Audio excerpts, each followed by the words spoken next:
हमने देखा definition of matrix, types of matrix, order of matrix, equality of matrices और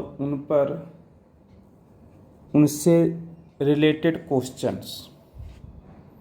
ठीक है, आप लोग भी क्वेश्चन बना लिए हैं। अब हमारा अगला टॉपिक है ऑपरेशन ऑन मैट्रिसेस, इसलिए सभी लोग हेडिंग डाल दें ऑपरेशन ऑन मैट्रिसेस। ठीक है, ऑपरेशन ऑन मैट्रिसेस। इसका मतलब क्या है, सुनो। मैट्रिसेस का मतलब आपके पास टू या उससे अधिक।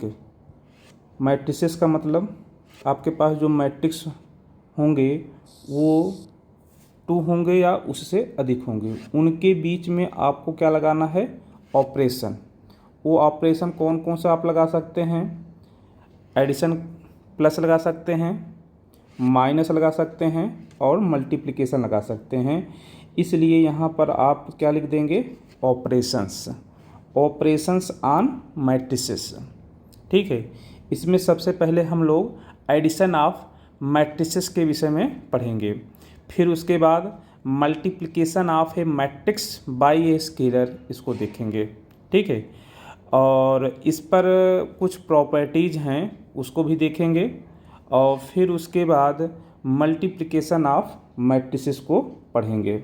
ओके, चलो सबसे पहले हम लोग एडिशन ऑफ मैट्रिक्स पर बात करेंगे। ओके, तो इसमें फर्स्ट हेडिंग डालेंगे आप addition of matrices, addition of matrices. Okay, इसमें क्या करते हैं आप, सबसे पहले टू मैट्रिक्स कंसीडर कर लें। Okay, let A and B two matrices. लिखें, let A is equal to, एक मैट्रिक्स ले लीजिए a i j, and B is equal to b i j. ये आपके पास टू मैट्रिक्स हैं। ठीक है, बी टू मैट्रिसेस। बेटा जी ध्यान देना, यहाँ पर हमने ऑर्डर को शो नहीं किया है, इसलिए क्योंकि हम इसके ऑर्डर सेम रखने वाले हैं। ठीक है, let A and B two matrices of same order, of, जैसा कि मैंने कहा इनके ऑर्डर हम क्या रखने वाले हैं, same, of same order.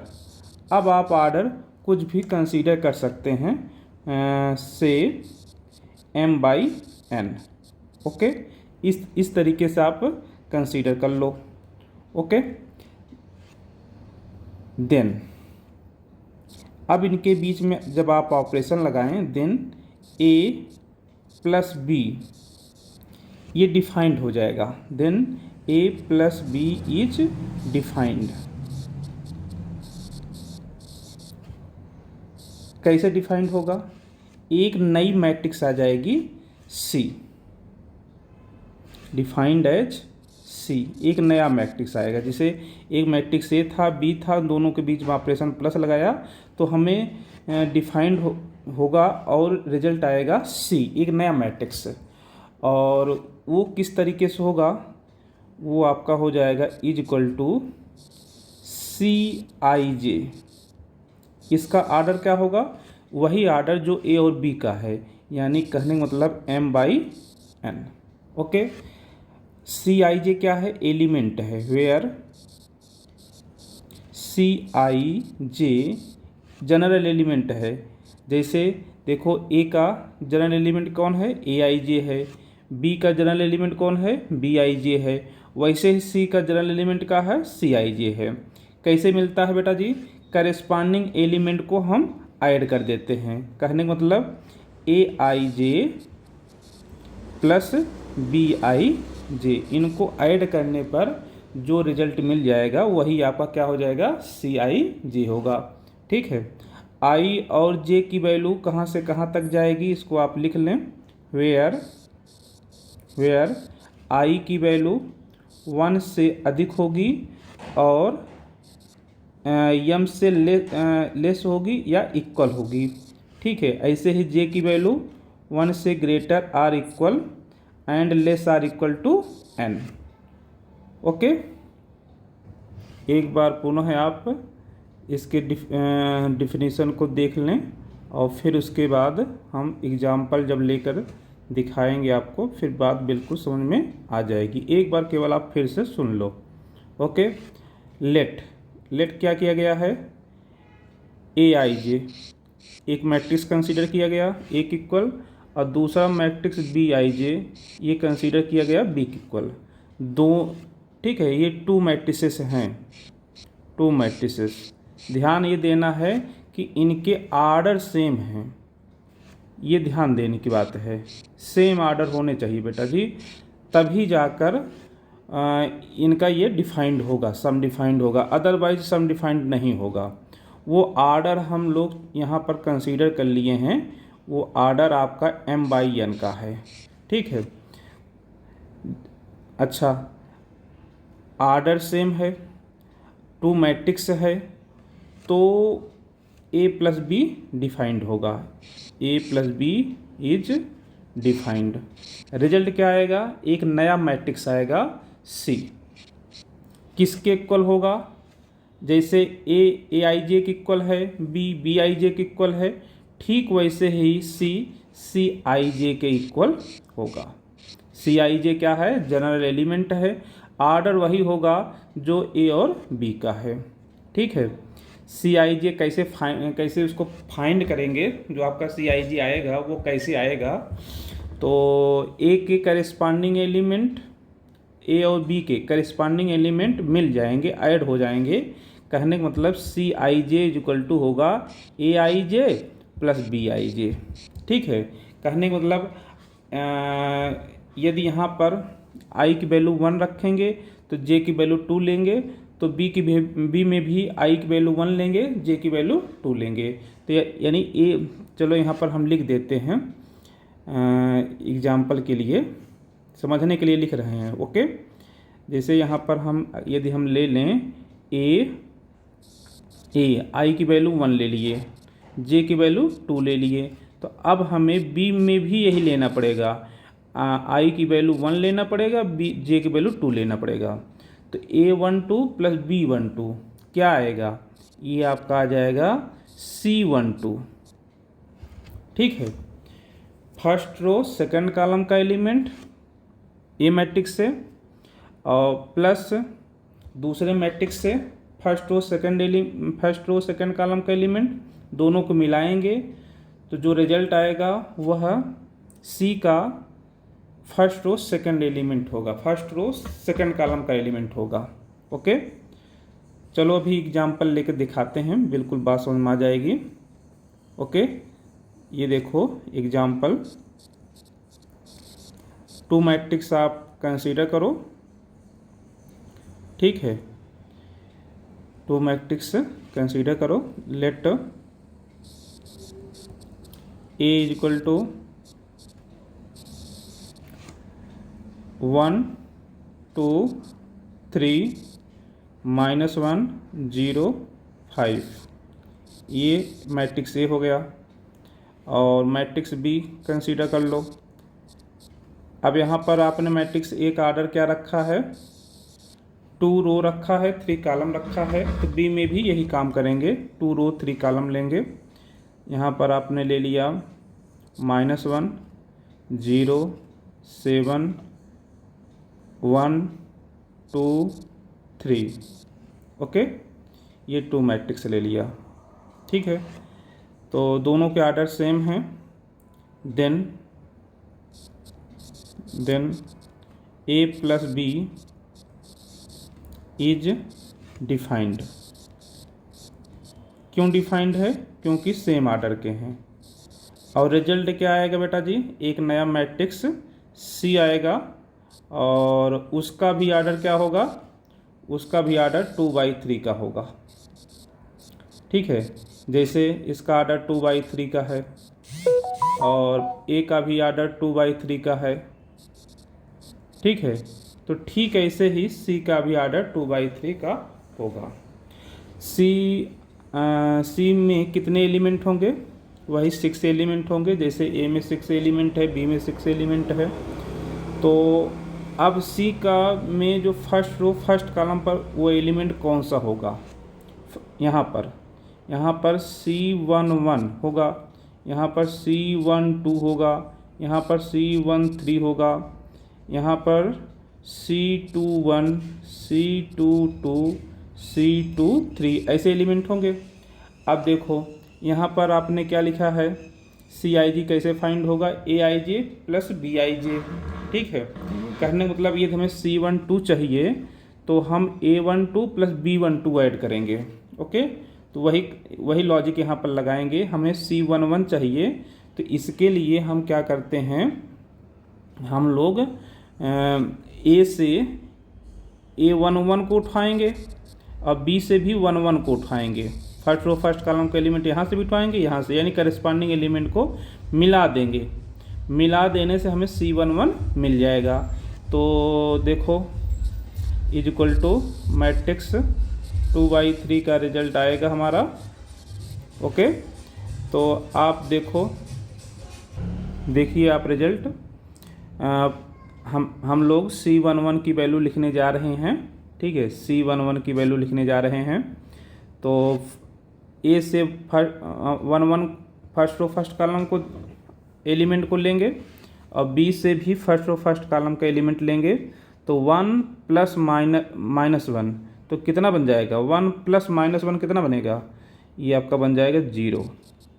Okay, अब C12 के एलिमेंट को आपको लिखना है। तो अब आप ए से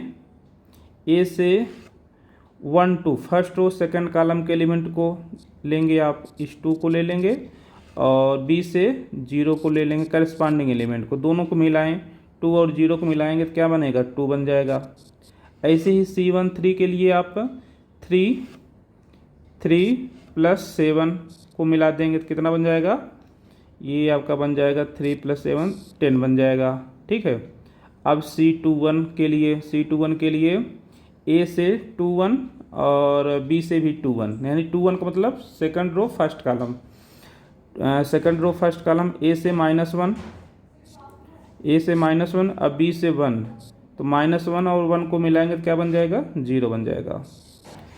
ठीक है, अब C22 second row second column के एलिमेंट को हम फाइंड करने वाले हैं। ठीक है, तो सेकंड रो सेकंड कॉलम, तो ए से सेकंड रो सेकंड कॉलम 0 और बी से सेकंड रो सेकंड कॉलम 2, दोनों को मिलाओ, 0 प्लस 2 कितना बनेगा, 2। यहाँ पर 2 बन गया। अब last element second row third column C23, तो फर्स्ट रो से सेकंड रो थर्ड कॉलम 5 मिल जाएगा, ये आपका 5 मिलेगा और बी से सेकंड रो थर्ड कॉलम पर 3 मिलेगा, तो दोनों को मिलाओ तो कितना बन जाएगा, 8 बन जाएगा। ठीक है, तो ये रिजल्ट हमारा आ जाएगा। ओके, तो A प्लस B डिफाइंड होगा और एक नया मैट्रिक्स आएगा C। अब ये जो C आया है वह ना तो A के ही इक्वल है और ना तो B के ही इक्वल है। ठीक है, अगर हम A और B में यदि हम चेक करना चाहें जो C हमारा रिजल्ट आया है क्या वह एक इक्वल है, तो आप पाओगे कि एक इक्वल नहीं है, क्योंकि हम लोग पढ़ चुके हैं इक्वलिटी ऑफ मैट्रिसेस में। आपने देखा है कि 2 मैट्रिक्स आपस में इक्वल कब होंगे, जब आर्डर सेम होंगे और करस्पॉन्डिंग एलिमेंट सेम होंगे।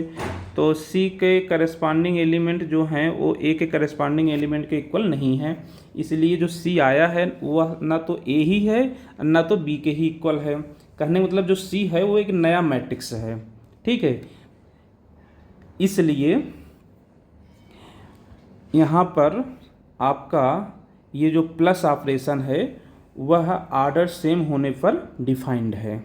ओके, अच्छा एक चीज़ और देखो बेटा जी, यदि आप B प्लस A करते हो बी प्लस ए करते हो तो भी डिफाइंड होगा, इज डिफाइंड। और फिर रिजल्ट क्या आएगा, एक नया मैट्रिक्स आएगा, मान लेते हैं वो मैट्रिक्स डी आता है। और फिर तुम ऐड करोगे बी और ए को आपस में ऐड करोगे, तो आप ऐड करके देखना 2/3 की मैट्रिक्स बनेगी और एलिमेंट आपको यही मिलेंगे जो अभी इसके पहले आपको मिले हैं, 0 0 2 2 10 8। ठीक है, वही एलिमेंट। अब यहाँ पर देखो तुम सी और डी, क्या सी और डी आपस में इक्वल हैं? तो आप कहोगे हाँ बिल्कुल इक्वल हैं, क्योंकि सी का भी आर्डर 2/3 है, डी का भी आर्डर 2/3 है, और करस्पॉन्डिंग एलिमेंट एग्जैक्टली वही हैं, जो एलिमेंट सी के हैं ठीक वही एलिमेंट उसी पोजीशन पर हैं। ठीक है, और इसलिए यहाँ पर सी और डी इक्वल हैं। हियर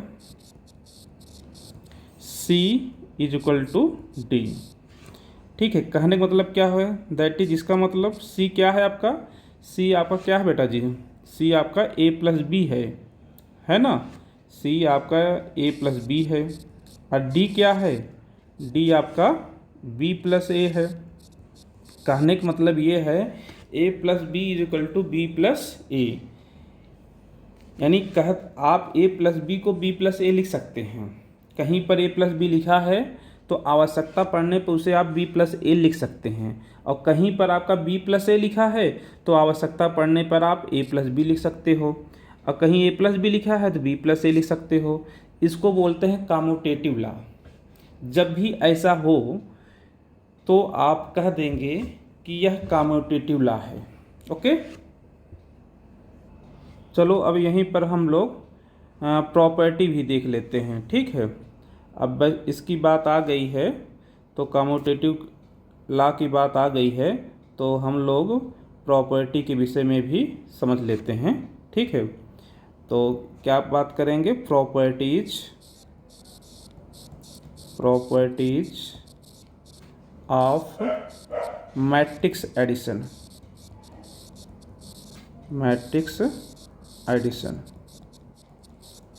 इसमें फर्स्ट प्रॉपर्टीज आप हेडिंग डालेंगे कम्यूटेटिव लॉ,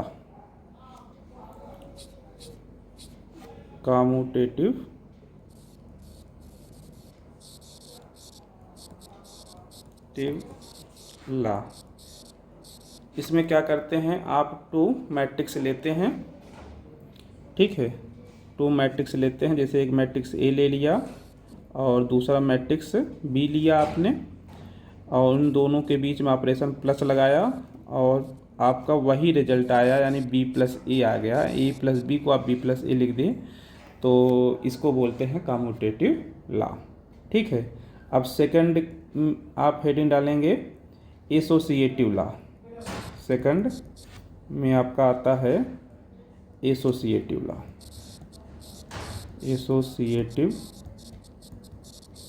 लॉ। यहाँ पर आप कंसीडर करते हैं 3 मैट्रिक्स। ठीक है, इफ़ यहाँ पर 2 मैट्रिक्स लेते हैं, इफ़ ए एंड बी दोनों सेम आर्डर के होने चाहिए। ठीक है, अब यहाँ पर ए बी सी 3 मैट्रिक्स लेते हैं, तीनों सेम आर्डर के होंगे। Okay, then A plus B plus सी ऐसा कहीं लिखा गया है, तो उसको आप लिख सकते हैं ए प्लस बी प्लस सी। कहने का मतलब पहले बी प्लस सी को आप ऐड कर लो, फिर उसको जो रिजल्ट आए ए में ऐड करो, तो वही रिजल्ट पाओगे जो ए प्लस बी को पहले ऐड कर लो फिर उसको सी में ऐड करो, वही रिजल्ट आएगा। तो कहने का मतलब इसे आप ऐसे भी लिख सकते हैं ए प्लस बी प्लस सी, यह इसको बोलते हैं एसोसिएटिव लॉ। और फिर आप एक हेडिंग और डालेंगे, थर्ड हेडिंग आपका होता है existence of additive identity. Existence of additive identity.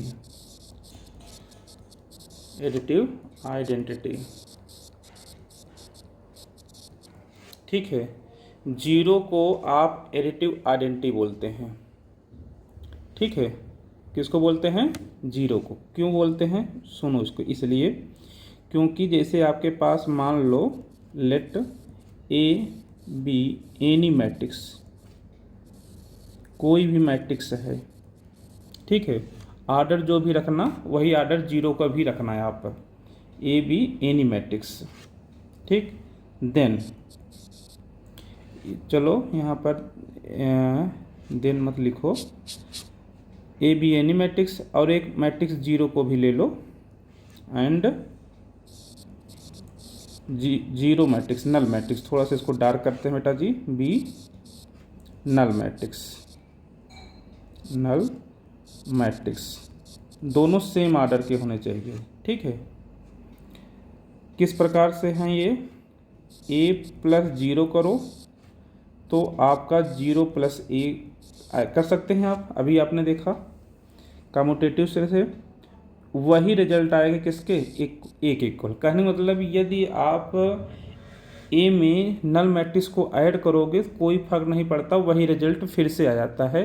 इस केस में आप जीरो को क्या कहते हैं? एडिटिव आइडेंटिटी बोलते हैं, ठीक है। Therefore zero is additive identity, additive identity,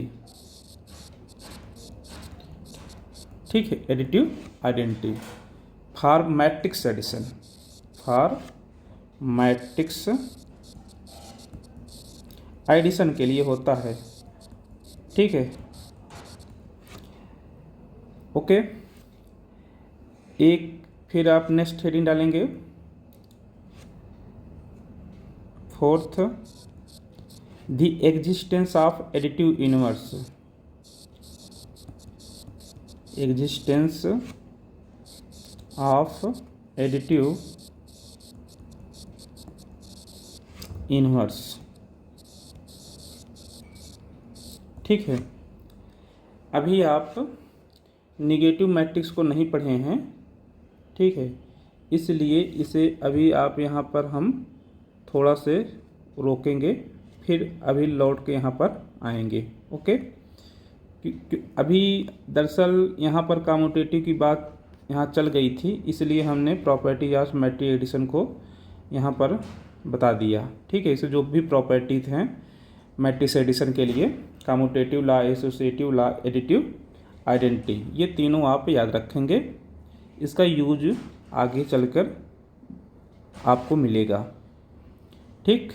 ये आपके मैट्रिक्स हो गया, आपके पास two matrix A and B है सेम आर्डर के, तो ए प्लस बी क्या होगा? डिफाइंड होगा, और एक नया रिजल्ट सी आएगा, उसका आर्डर वही होगा, ठीक है। अब चलो आप एक ऐसा एग्जाम्पल लो जिसके आर्डर सेम ना हो, इसको आप नोट के रूप में लिखना। ओके, नोट के रूप में लिखो, नोट बहुत ही इम्पोर्टेंट है ये आपका। Okay, late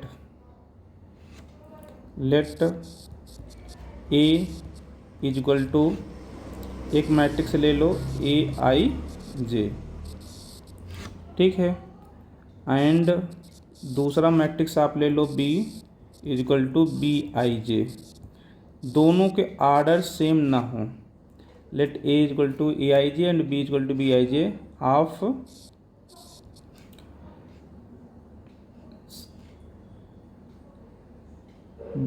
late A and B be two matrices, be इसको आप इसको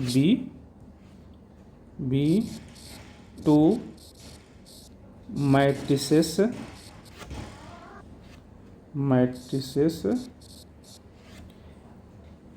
are not of same order, okay, दोनों सेम आर्डर के ना हो, देन तब क्या होगा? Then A plus B is not defined. आप याद रखना, मैं बार बार कहता हूँ कि यदि ए और बी सेम आर्डर के ना हो तो ए प्लस बी डिफाइंड कतई नहीं होगा, ठीक है, इज नॉट डिफाइंड। एग्जाम्पल देख लो, कोई एग्जाम्पल आप ले लो। ए इज इक्वल टू, ठीक है, 1 0 2 5, ये स्क्वायर मैट्रिक्स ले लिया। अब इस बार बी को आप ले लो 1 1 1 2 और यहाँ 0 -1, ठीक है। ये आपने, इसका आर्डर क्या है, इसका आर्डर है 2/2, इसका आर्डर 2/2 और इसका आर्डर 2 रो 3rd कॉलम 3 कॉलम है, ठीक है। अब यहाँ पर दोनों आर्डर सेम नहीं हैं, एग्जाम्पल ले रहे हैं लेट करके। Then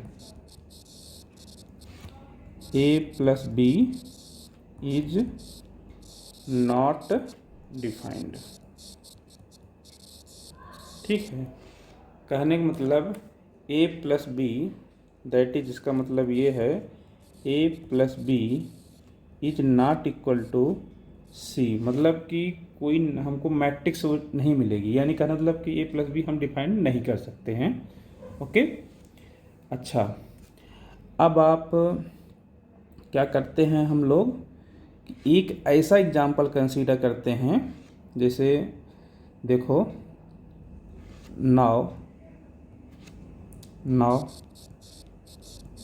let us consider a is equal to 1 2 3 -1 0 5, ये एक मैट्रिक्स ए है। तो आपको करना क्या है, ए में फिर से ए को ऐड करो तो क्या होगा, देखो। अब बताओ, ए आपका क्या है, 1 2 3 -1 0 5, ठीक है, ये ए लिख दिया। फिर से ए को लिखो 1 2 3 -1 0 5। तो आप बताओ क्या ये इनका सम डिफाइंड होगा, तो आप कहोगे बिल्कुल इनका सम डिफाइंड है। क्यों डिफाइंड है कहोगे, क्योंकि आर्डर सेम है, तो इनका रिजल्ट एक नया मैट्रिक्स आएगा, उसका भी आर्डर वही होगा जो ए का है। कैसे ऐड करेंगे, करेस्पॉन्डिंग एलिमेंट को आप मिलाओगे, ठीक है। करेस्पॉन्डिंग एलिमेंट का मतलब यह वन इस वन से मिलेगा, ठीक है। तो कितना बन जाएगा, 1 1 कितना बनेगा, 2 बन जाएगा, ठीक है। और फिर आपका ये 2 इस 2 के साथ सम होगा तो कितना बन जाएगा, 4 बन जाएगा, ठीक है। उसके बाद ये फर्स्ट रो 3rd कॉलम, इधर से भी फर्स्ट रो 3rd कॉलम, 3 3 कितना बन जाएगा, 6 बन जाएगा, ओके। करेस्पॉन्डिंग एलिमेंट को ऐड करा दो। अब इधर से -1, यहाँ से -1 कितना आ जाएगा, -2 आ जाएगा, ओके। आगे देखो आप, ये 0, यहाँ से 0, ये आपका 0 हो जाएगा। फिर last elements, second row 3rd columns, इधर से सेकंड रो 3rd कॉलम, 5 5 कितना बन जाएगा, 10 बन जाएगा। तो राइट में दोनों मैट्रिक्स को सम करने पर एक नया मैट्रिक्स आ गया, और इसका आर्डर वही है जो ए का है, 2/3 कहने का मतलब। अच्छा, इधर देखो लेफ्ट हैंड साइड में ए को मिलाओगे क्या मिल जाएगा, ए प्लस ए क्या बनेगा, 2a, ओके। आगे देखो आप, ओ आर, अब देखो लेफ्ट में 2 है, फिर ए है, ए का मतलब आपका मैट्रिक्स, वो मैट्रिक्स कौन सा है, 1 2 3 1 2 3, फिर -1 0 5। और राइट में जो मैट्रिक्स है उसको आप लिख दें। यहाँ से मैट्रिक्स आप लिखें, ये आपका है 2 4 6 -2 0 10। ओके, अब आप कुछ समय के लिए इस इक्वेशन पर, ये जो आपको इक्वेशन मिला है, ज़रा इस पर आप एनालिसिस करें। ऑब्जर्व करने पर ऑब्जर्व करें और फिर एनालिसिस करें। ये जो इक्वेशन मिला है, इस इक्वेशन का नाम दे देते हैं 1। इस इक्वेशन को ऑब्जर्व करके एनालिसिस करो, तुमको कुछ एक नया रिजल्ट पाओगे। ठीक है, यहाँ से देखो, लेफ्ट में 2 जो है इस मैट्रिक्स के साथ मल्टीप्लाई है। राइट में क्या हो रहा है, राइट में क्या हो रहा है,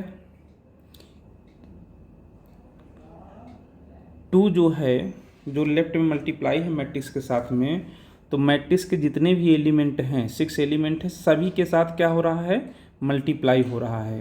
कहने का मतलब आप इसको ऐसे भी लिख सकते हो। देखो यहाँ हम लिख के दिखा देते हैं आपको, ऐसे आपको नहीं दिख रहा है। देखो, इसको लिख सकते हो 2 × 1। 4 को आप लिख सकते हो 2 × 2। 6 को लिख सकते हो 2 × 3। और फिर उसके बाद इसको लिख सकते हो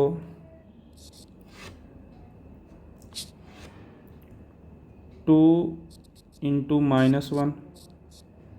ठीक है, इसको लिख सकते हो 2 × 0। और 10 को लिख सकते हो 2 × 5। ठीक है, अब देखो तुम, लेफ्ट में जो मैट्रिक्स है, लेफ्ट हैंड साइड में एक मैट्रिक्स है, उसके साथ 2 से मल्टीप्लाई हो रहा है। और राइट में क्या हो रहा है, जो लेफ्ट में 2 है वो मैट्रिक्स के अंदर जो भी एलिमेंट हैं सबके साथ 2 का मल्टीप्लाई हो रहा है। देखो, देख सकते हो, फर्स्ट रो में भी 2 से 2 × 1 है, 2 × 2 है, 2 × 3 है। सेकंड रो में भी 2 × -1 है, 2 × 0 है, 2 × 5 है। ठीक है, या तो ऐसे कह सकते हो, इक्वेशन 1 में राइट हैंड साइड में जो मैट्रिक्स लिखा गया है वहाँ से 2 को कॉमन कर लेने पर लेफ्ट हैंड साइड बन जाता है, लेफ्ट हैंड साइड बन जा रहा है।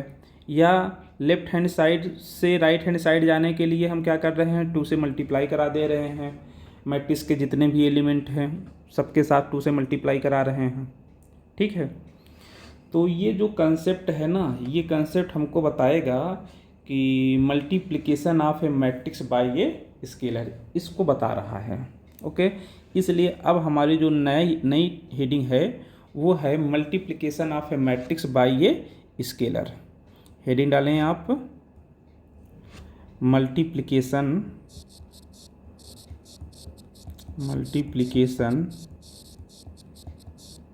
ठीक है, ऑफ ए मैट्रिक्स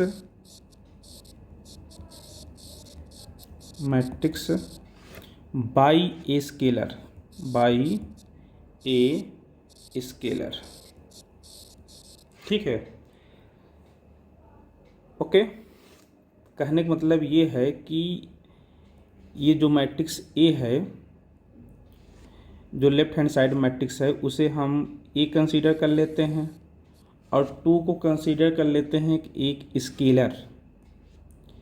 2 को कंसीडर कर लेते हैं एक स्केलर के। ठीक है, 2 को कंसीडर कर लेते हैं स्केलर के। और तो ये कैसे बन जाएगा कि ए को आप बेटा जी मैट्रिक्स के फॉर्म में लिख लें इस तरीके से, कोई भी आर्डर आप ले लें। ठीक है, जैसे यहाँ कॉम्पैक्ट फॉर्म लिख देते हैं, कोई दिक्कत तो नहीं होनी चाहिए, AIJ लिख देते हैं। ठीक है, कॉम्पैक्ट फॉर्म में लिख दिया, ऑर्डर रख देते हैं m/n, कोई भी मैट्रिक्स होगा चलेगा। ओके, तो क्या होगा कि यहाँ तुम देख क्या रहे हो, 2 का मल्टीप्लाई किसके साथ हो रहा है, मैट्रिक्स के जितने भी एलिमेंट हैं 1 2 3 -1 0 5 सबके साथ 2 का मल्टीप्लाई हो रहा है। तो इसका मतलब यह जो k है यह मैट्रिक्स के जो एलिमेंट aij है इसके साथ क्या हो जाएगा, मल्टीप्लाई हो जाएगा, यानी कि k aij के साथ क्या होगा, k से मल्टीप्लाई हो जाएगा। और फिर उसके बाद आप कैपिटल ब्रैकेट बना देंगे और लिख देंगे m/n। ये आपका k a आ जाएगा। ध्यान देंगे k क्या है बेटा जी, where k is scalar, k is scalar. Okay, अगर इसे ऐसे भी लिख सकते हैं, that is k belongs to set of real number. Okay, ध्यान देना k को 0 मत लेना, नहीं तो पूरा मैट्रिक्स को क्या कर देगा, 0 बना देगा। ठीक है, यदि आप 0 नहीं चाहते हैं तो आप k को 0 नहीं लेंगे। ओके, अब इसी मैट्रिक्स में यदि आप k की वैल्यू क्या रख दें, -1 रख दें, इफ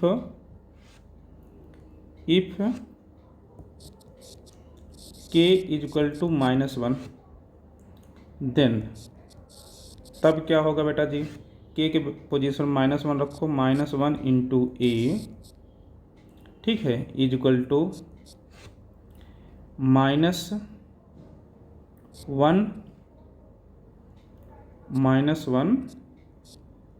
इंटू aij, ऐसे हो जाएगा m/n। ठीक है, तो इसको आप लिख सकते हैं -1 इंटू a क्या होगा, -a इक्वल टू -aij। कहने मतलब उसके अंदर जितने भी एलिमेंट हैं मैट्रिक्स के अंदर, जितने भी एलिमेंट हैं सबकी साइन चेंज हो जाएगी, यानी उसके पहले माइनस लग जाएगा। ठीक है, और m/n, इस -a को, -a is negative matrix, -a is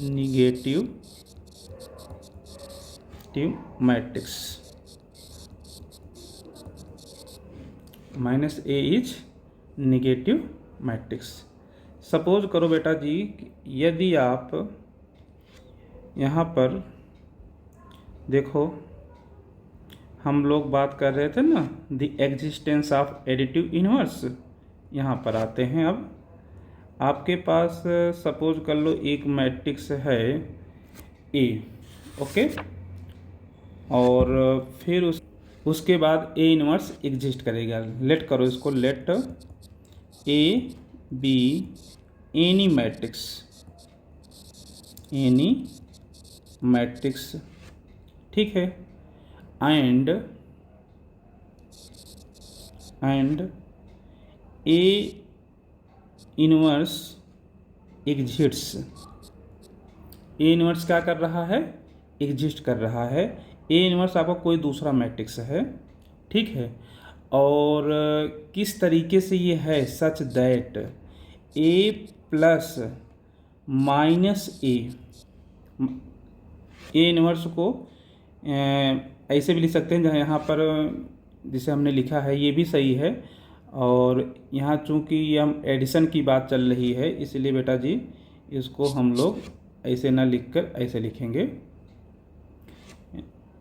-a, ठीक है, -a एग्जिस्ट्स। तो such that a plus -a equal to क्या आएगा, -a plus a, okay, result आएगा नल मैट्रिक्स, इसका रिजल्ट आएगा नल मैट्रिक्स, जीरो मैट्रिक्स। ठीक है, इस केस में minus A is additive inverse, minus A is additive inverse of A. ठीक है, ए को आप माइनस ए को एडिटिव इनवर्स कहोगे ए का, एक दूसरे का ये सब इनवर्स होते हैं। ठीक है, तो माइनस ए क्या है, निगेटिव मैट्रिक्स है, और इसे आप एडिटिव इनवर्स भी कहोगे ए का। ओके, दैट इज, यहाँ भी लिख देते हैं, that is minus A is additive inverse of A. ठीक है, अब हम आपको इस जो आपने अभी डिफिनीशन लिखा है, multiplication of A,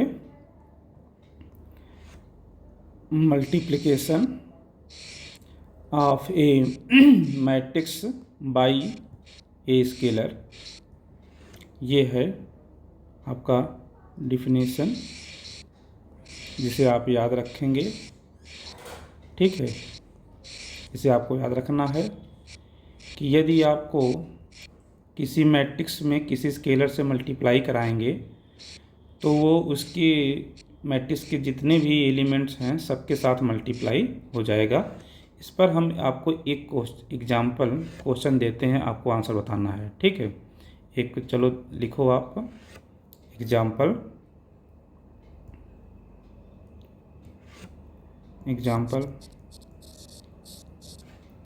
if A is equal to,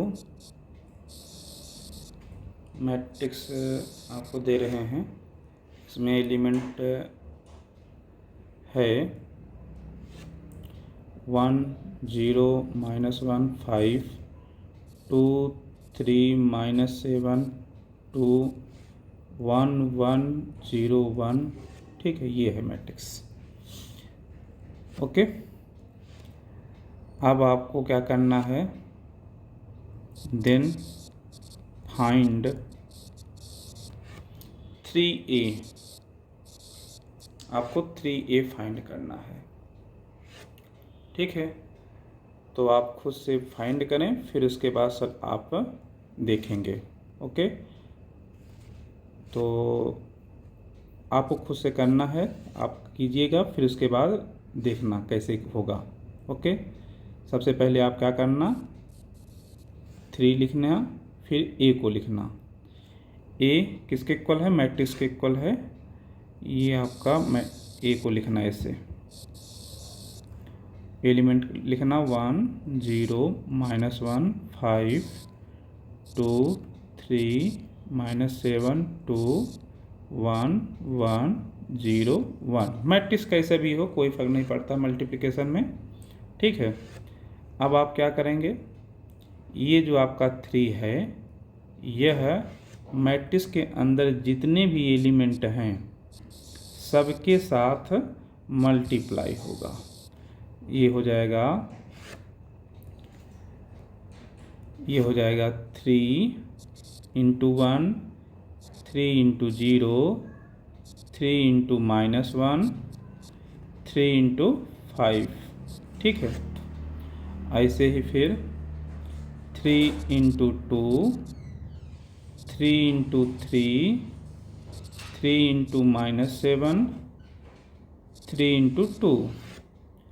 third row में भी मल्टीप्लाई कराएंगे, 3 × 1 3 × 1 3 × 0 3 × 1।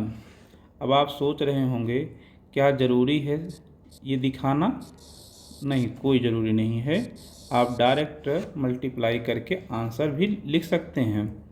ठीक है, तो कितना आएगा, 3 × 1 3 आ जाएगा, 3 × 0 0 आ जाएगा, 3 × -1 -3 आ जाएगा, 3 × 5 15 आ जाएगा, 3 × 2 6 आ जाएगा, 3 × 3 9 आएगा, 3 × -7 -21 आएगा, 3 × 2 6 आएगा, 3 × 1 3 3 × 1 3 3 × 0 0 3 × 1 3, ये आएगा। तो ये आपका जो है ये एक नया मैट्रिक्स है, और स्केलर से मल्टीप्लाई करने के बाद इसके मैट्रिक्स का जो आर्डर है जो था पहले वही रहेगा, कोई चेंजिंग नहीं होगी। कहने का मतलब एक आर्डर क्या था, 3 रो थे, 1 2 3 कितने कॉलम, 1 2 3 4, 3 कॉलम 4 यानी 3/4 का आर्डर था। तो अब भी वही रहेगा, 3/4 ही रहेगा। ठीक है, ये आपको याद रखना है, ये समझने की बात है बेटा जी। कहने का मतलब जब भी किसी मैट्रिक्स में किसी स्केलर से मल्टीप्लाई कराएंगे तो उसके आर्डर पर कोई फर्क नहीं पड़ेगा। ओके, अब आप एक्सरसाइज के क्वेश्चन आप करना है आपको। ठीक है, तो आपको क्या करना, एक्सरसाइज के क्वेश्चन आप कर सकते हैं, आप ट्राई करना। ओके।